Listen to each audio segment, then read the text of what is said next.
स्वागत है आपका हमारे चैनल राजसर 10 पर। आज हम यूपी बोर्ड हाई स्कूल का प्रश्न पत्र नंबर 824 ईजेड जो कि विज्ञान विषय का है। हम आपको इसमें बताएंगे कि जो 20 OMR क्वेश्चंस हैं उसका राइट आंसर कौन सा है। अब हम आपको ले चलते हैं प्रश्न नंबर 1 पर और पहला प्रश्न बोल रहा है कि किसी वस्तु का अवतल दर्पण द्वारा बना प्रतिबिंब आभासी, सीधा एवं वस्तु से बड़ा पाया जाता है। वस्तु की स्थिति कहाँ होना चाहिए? तो हम आपको बताना चाहेंगे जो इसकी स्थिति होगी वह दर्पण के ध्रुव तथा मुख्य फोकस के बीच में होगी। तो इसका right answer option number D होगा। अब ले चलते हैं दूसरे प्रश्न की ओर। दूसरा प्रश्न बोल रहा है किसी शब्दकोश में पाए छोटे अक्षरों को पढ़ते समय आप निम्न में से कौन सा लेंस पसंद करेंगे? तो इसका राइट जो आंसर है वह 5 सेंटीमीटर फोकस दूरी का एक उत्तल लेंस होना चाहिए। तो option number C is right answer.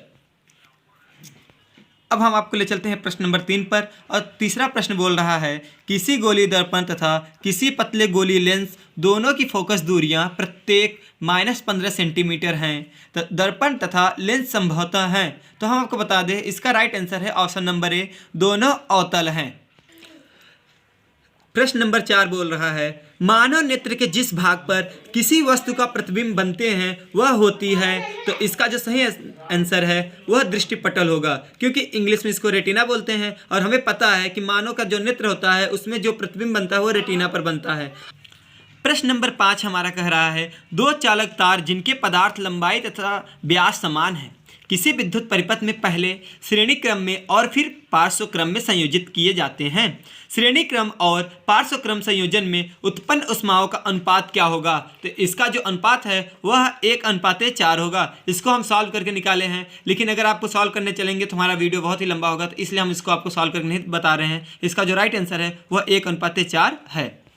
प्रश्न नंबर 6 जो है वह बता रहा है कि लघु परिपथ के समय परिपथ में विद्युत धारा का मान क्या होता है। तो हम आपको बता दें जो परिपथ का मान होता है वह बहुत अधिक बढ़ जाता है। तो इसका option number C is right answer.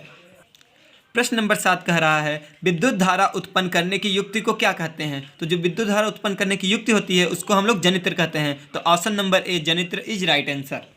प्रश्न नंबर 8 है एंटीमनी है। एंटीमनी जो है वह हमारा उपधातु आता है, क्योंकि उपधातु की श्रेणी में एंटीमनी भी आता है, क्योंकि उपधातु 7 होते हैं और 7वें में इसका भी नंबर लगता है। 9 नंबर क्वेश्चन बोल रहा है कि लेड नाइट्रेट का रासायनिक सूत्र क्या है? तो लेड नाइट्रेट का जो रासायनिक सूत्र है वह PbNO3 का होल ट्वाइस है, मतलब।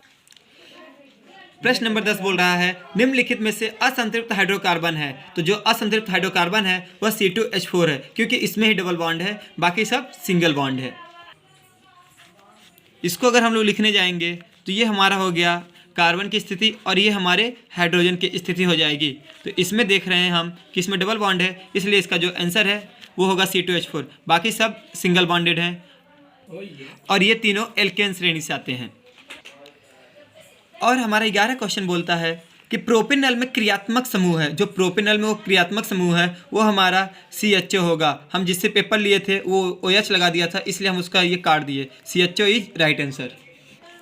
12 नंबर प्रश्न कहता है एस्टिक अम्ल का IUPAC नाम। एस्टिक अम्ल का जो IUPAC नाम होता है वो होता है एथेनोइक अम्ल, मतलब option number B is right answer.